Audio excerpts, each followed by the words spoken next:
என் தலைவனை 2008 பிப்ரவரியில நான் சந்திக்கிற வரை நானும் இந்த திருட்டு கூட்டத்தில் ஒருத்தனா தான் இருந்தேன்.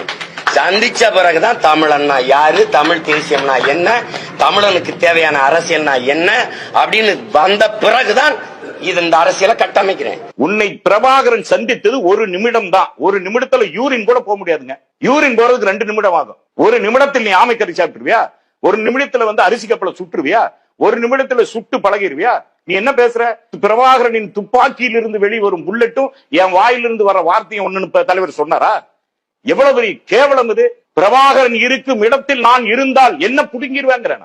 பிரபாகரனை கொச்சைப்படுத்தியவன் சீமான். இன்றைக்கு தலைமுறை என்ன நினைப்பாங்க? கொஞ்சம் யோசனை பண்ணுங்க. இவன் சொல்ற கதை என்ன? யுத்த சத்தம் கேக்குதான், துப்பாக்கியில் வெடிக்கிற சத்தம் கேக்குதான். அப்ப இவன் ஆமக்கறி சாப்பிட்டு தலைவர் இவனுக்கு ஆமக்கறி புட்டு போட்டுட்டு இருந்தாரான்.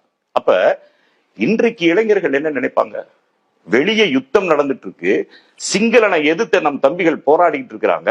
பிரபாகரன் சொகுசா உட்காந்து இட்லிக்குள்ள கறியை வச்சு தின்னுட்டு இருந்திருக்காரு. பிரபாகரனை கேவலமா நினைக்க மாட்டாங்க. வருங்கால தலைமுறை பிரபாகரனை பார்க்கிற பார்வை எப்படி இருக்கும்?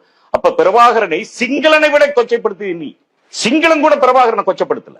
பிரபாகரன் இருக்கும் இடத்தில் நீ இருந்தா என்ன புடுங்க முடியும்? உன்னால என்ன புடுங்கி இருக்க அதை சொல். ஐநாவில் என்னை ஒரு தடவை பேச விட்டா நான் ஈழத்தை வாங்கிருப்பேன்னு நீ சொல்ற இல்ல? நீ பேசின ஈழம் கிடைச்சிருமா? ஆண்டன் பாலசிங்கத்தை விட்டு நீ பேசிருவியா? தமிழ்ச்செல்வனை விட நீ பேசிருவியா? அண்ணன் நடேசனை விட நீ பேசுறாளா? கிட்டுவை விட பேசுறாளா நீ?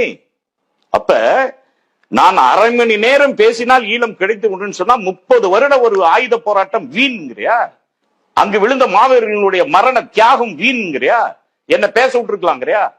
ஆக ஈழத் தமிழர்களையும் ஈழ போராட்டத்தையும் பிரபாகரனுடைய பெரும் விடுதலை போராட்டையும் கொச்சைப்படுத்தி இது முதன்மையானவன் சீமான். நேரடியா குற்றச்சாட்டு வைக்கலாம். இதெல்லாம் ஆதாரங்கள். இன்னைக்கு எங்க போச்சு? ஈழத்துக்காக எந்தைக்காவது ஒரு மேடையில் இப்ப பேசுறியா? பேசிருக்கியா? அல்லது ஈழத்திற்காக நீ கிள்ளி போட்டது என்ன? அதைத்தான் கேட்கிறாங்க. சுபவீர பாண்டியன் போன்றவர்கள் கேட்கிறதா தான். நீ ஈழத்துக்காக கிள்ளி போட்ட ஒன்றை சொல். இப்ப நான் சொல்லுவேன், என் கட்சியில வன்னியரசு இவ்வளவு செய்தார்னு என்னால சொல்ல முடியும்.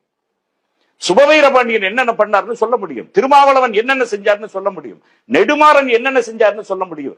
தேனிசி செல்லப்பா என்னென்ன பண்ணாருன்னு சொல்ல முடியும். பட்டியல் அவ்வளவும் இருக்கு. அவ்வளவு வழக்குகள் இருக்கு. விடுதலை சிறுத்தைகள்ல ஏறக்குறைய 30,000 பேர் ஈழத்திற்காக வழக்குகளை வாங்கிட்டு இன்னைக்கு வரைக்கும் நீதிமன்றத்துக்கு நடந்துட்டு இருக்கா. உனக்கு ஒரு வழக்கு உண்டா?